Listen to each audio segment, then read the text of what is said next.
Am I the a-hole for not buying gifts for my in-laws this Christmas? My wife and I love celebrating Christmas and birthdays. We always get gifts for each other and make sure to buy gifts for my nieces, 8 and 2 years old, for Christmas and their birthdays.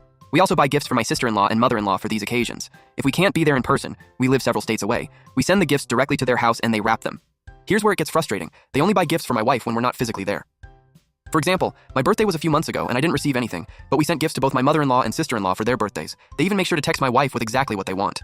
When we recently visited, they had birthday gifts ready for her, but I didn't get anything earlier this year. They never send me gifts if I'm not present. They only give them when we are at their house on Christmas or my birthday. This has been the norm for about 4 years. Also, my wife doesn't have an income, so I pay for all these gifts.